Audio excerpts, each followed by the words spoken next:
So we're at Adam Joyce's workshop where we've come to see him and his new to him Stuart Smith Jr. Shale Car.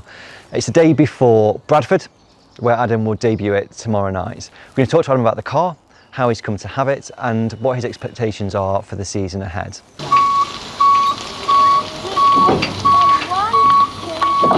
So Adam Joyce, thank you very much for inviting us. It's quite a nice Friday evening. For some of you, I suppose it is, yeah, that's not got a car to finish off for tomorrow, but... Yeah, so we're 24 hours away from Bradford, and we'll come to that in a minute. Right, so we've got a Shale Car here. People will have seen this at Bradford on Saturday.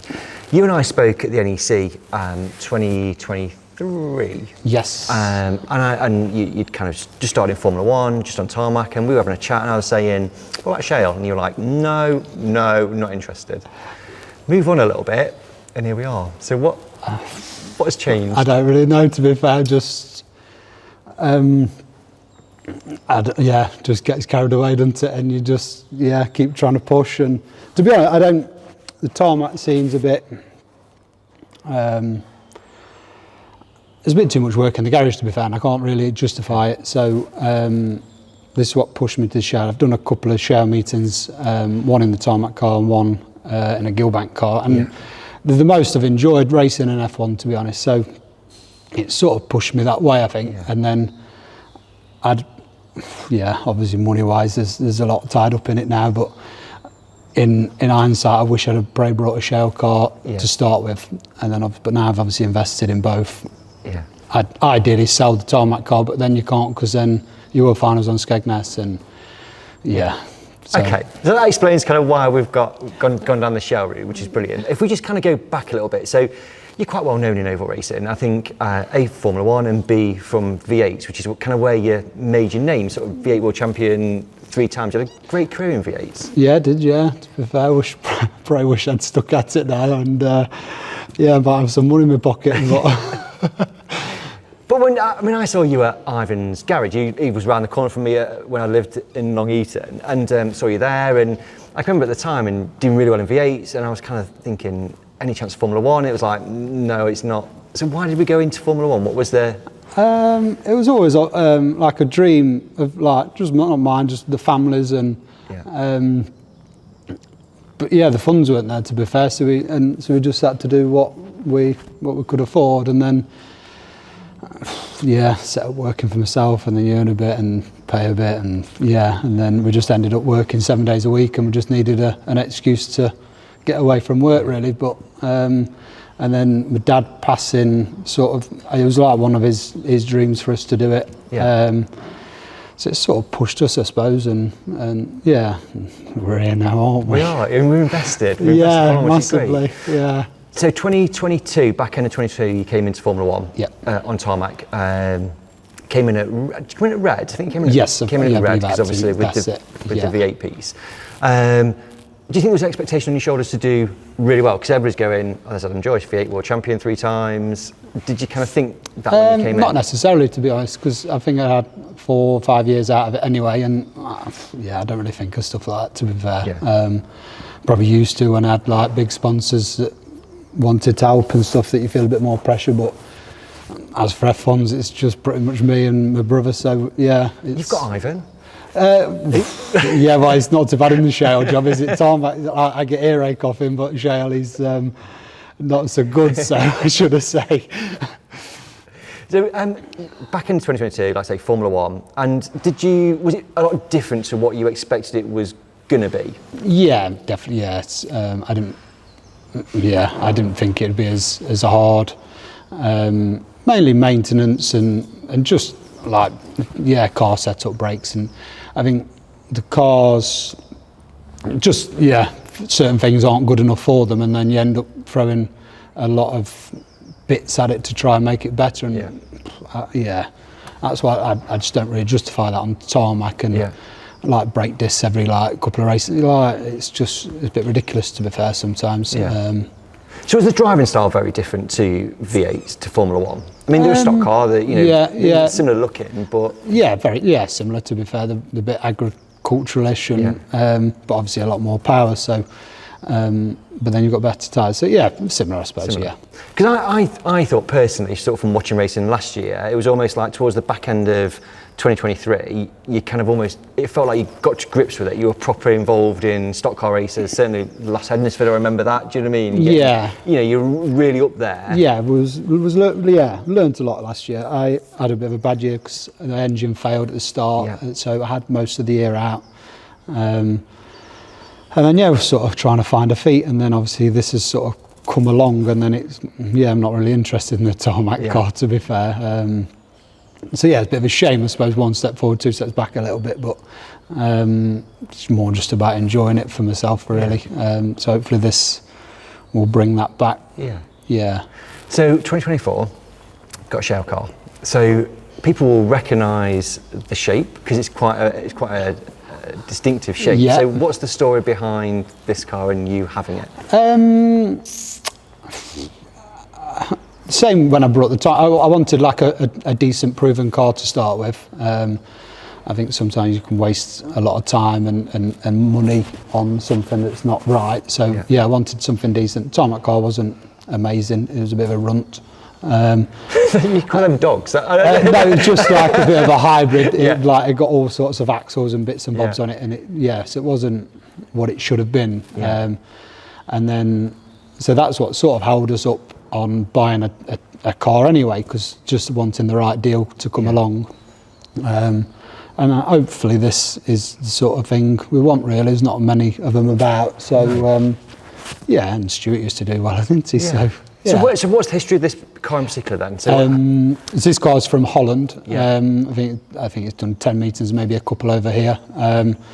There's a lad, a Patoon, from Holland, but he had a couple of cars, and I'm not sure what the story is, but yes, it's come from there. So like I say, it's 10 metres old, so it's in my eyes it's got the fundamentals of being the right thing, really. Hopefully no engine bills, and we can just crack on. So it's almost brand new in some respects, isn't it? Do you know what I mean? If you think like 10 metres, three races per metre, and it's ish, I think. But compared to like an English driver to a Dutch driver, I think it broke comparison to 25 metres. Right, but it's like new, really, I suppose. Especially now we've revamped it and trying to make it look nice, and so it's pretty much brand new, really. So when did you get this? When did you pick it up? In January, to be fair. And then Stuart's had it and done a lot of work on it, and then we had it back, and then I was just going to race it as it was, to be fair. Being a Shale car, I wasn't too, but and then everyone was like, "Oh, you can't do that." And then I got carried away. And, and it's we've mentioned it's very shiny and very slippy. Do you know? So you have spent the time and effort, and it does look. You walk in, I was like, this looks amazing. You I can think really that's tell. my trouble. I like things to look right, and which I suppose F1s isn't the ideal thing for that, but I think I get a bit more pleasure from it looking nice than but I suppose it's just the way we've been brought up. You need to go to car shows or truck shows or things, then maybe, I don't know. This is probably I want to retire from this, which might not be long away, and then just do car shows. So you had the car from January, it's been Stuart's, back at yours, and then it's Bradford tomorrow, and it's there or thereabouts ready? Yeah, we're not far off. There's we've had a lot of work on the bus as well, so that's been painted, and it's just 2 massive projects within like 2 or 3 months, so that's why we're so you're playing all this down, or you're going, I'm not really interested. You've done the bus, you've done the car. I reckon you're really. I'm not. I just get talked into a lot. And I just keep saying yes, and it seems a good idea at the time, and then you're halfway in, and then you're on your own because everyone's bailed on you, and you just have to see light at the end of the tunnel and keep pushing on, I suppose. So in terms of you looking at the season, we're quite early on, 5 or 6 meetings in. Are you kind of setting yourself any sort of targets for this year? I know you're kind of going, I'm not sure about tarmac, but it's there, I can do it. Are you kind of what are you wanting to achieve this year? I don't really know, to be fair, because like I say, we've missed the start. So we was doing really good on the qualifiers last year. So, but I think there's probably enough points now to even get in a semi already. So it might even not even worry too much about it. I don't think I'd rather start from the back and be out of the chaos, to be honest. Just enjoy it and pick meetings as and when we want. There was obviously expectations of doing a lot of qualifiers and try and get as best we can, but there's meeting like the King's Battle next week. I've always wanted to go and watch it anyway. A few of us. So yeah, if Bradford goes all right tomorrow, we're going there. Yeah. What with the car? Yeah, might as well, fill your boots. That's it. So he's your helper. So you say you've got nobody to help you. You have. Who is that? That's James's young lad, Edward. One in the making, I suppose. Yeah. He's keen. He said, I was asking him outside who his favourite driver was. He said you first, but then he was struggling a bit whether Tom Harris was first as well. He's got issues, yeah. So Bradford goes tomorrow, looking at Holland, and then you have got a bit of an eye on qualifiers, I guess, then in terms of actually, because, Skegness do very well around there, and like I say, we'll do just as and what comes, really. Yeah. I hope that this goes well and enjoy it, and we'll probably just do more of the Shale and then tarmac championships and just turn up. I think there's no massive expectations for us, to be honest. 2 secs, mate. We'll be done in a minute. He needs to get on with this car he's going. Adam, come on. Yeah, that's it. Tomorrow. We need to get on with it. But when you talk to stock car drivers, I think that you've got two camps. You've got people that are going, right, I want to win championship, I want to be top of the points. Then you've got a lot that go, do you know what? It's a hobby and I just want to go out and enjoy it. And actually they enjoy it more when they go with that mindset of I just want to enjoy it and actually do well because there's no... They're not setting themselves up to fail, do you know what I mean? Yeah, I do, yeah. And I do respect that part of it, like people just do it for the fun of it. Yeah. This was our aim when we came into it, to be fair, but it doesn't do it. You still get stressed and you still want to do as well as you can, especially when the amount of money that's invested in it and maintenance. And so we are there to win. But as for like planning, World Finals, that's miles away. But you still need tarmac to go again this year. Is that still? We still do the bit, and we've got to alter the tarmac car quite a lot, just to try and push a little bit. I think we're a little bit stagnant and found a pace, but we're not fast enough. Obviously, racing Holland, quite enjoy that. Social wise, that's more of the job for us, to be honest. Social, get everyone together on the bus and and get the family together, really.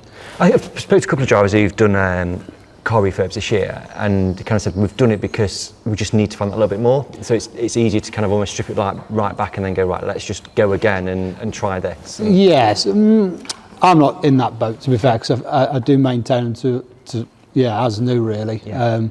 So it's just thoughts and processes and theories behind things, and just try and make it better, really. And what do you do as a day job to fund all of this? HUV mechanic, really, HUV and plant, just a busy fool to try and get some money in the pot to chuck at this, really. And the workshop we're in is? This is James's and my own. I just, it's James's, I just take over and, It's actually your brother? That's it, James, my brother, So you kind of go, right, well, I'm your brother, so... That's it, name's on the car, isn't it? So, free for all. It's been absolutely brilliant talking to you today, and I guess I think you absolute credit to yourself for what you've done with the car, and I hope it does go well at Bradford tomorrow. And I think that we'll talk to you throughout the meeting. Hopefully you're still smiling, because you are a very smiley person, I think, anyway. So hopefully sometimes not at stock cars, but So I'll come over, and if you're not smiling, I'll be like, Sophie, no, that's not. We'll come back. But we'll talk to you tomorrow at Bradford, and it's looking like a good meeting. And have you done Did you Bradford? It wasn't there for V8, was it? So I've done one in a Gilbank car last year as a qualifier to try and get. I think it was the last qualifier to try and get in a semi, but it was going well, and then I ended up hitting a parked car and start finish line, and it sort of destroyed the hopes. Yes, and the car all right? Yeah, no, it was it was destroyed as well. Was Mark all right with that? No, he was on about it actually this week, that he's still repairing issues of it, because it did a lot of damage, really. But I think he's over exaggerating. Same. Typical Northerner. But good luck for tomorrow, and we'll catch up with you during that meeting. Thank you very much. I won't have massive expectation. I think we'll have a few teething problems tomorrow, so just get out there. But I think people will find that interesting, though, because we're sat here on the night before on a stunning looking car, and I think it just gives people that insight. Actually, there is kind of stuff that doesn't always go maybe all right, and there is stuff we need to do. And that's it. A lot of people go King's Lynn and practice now this day and age, but it's too far. It's a day out of work, isn't it? And so we're not, obviously it's not ready yet. So no. Talk to you tomorrow. Thanks so much. That's it. Thank you very much.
That car looks good. It does, doesn't it? How cool is it? And these are all my worries. My daddy's worries. These are all my worries, daddy's worries. Yeah. He's got lots, hasn't he? Yeah. But we've got one higher, two higher. We've got two higher. Two I have. Daddy's got. We have. Do you know what that thing goes on? What's that thing? What? It goes on my back on my dad's wall. Where he's got a trailer on. All right. It can come off, but he's got a trailer on now. Mummy, even my grandma, my grandma is the blue truck. Not the light, dark one. All right. Dark one. That's a cool grandma, isn't it? That's where we sleep.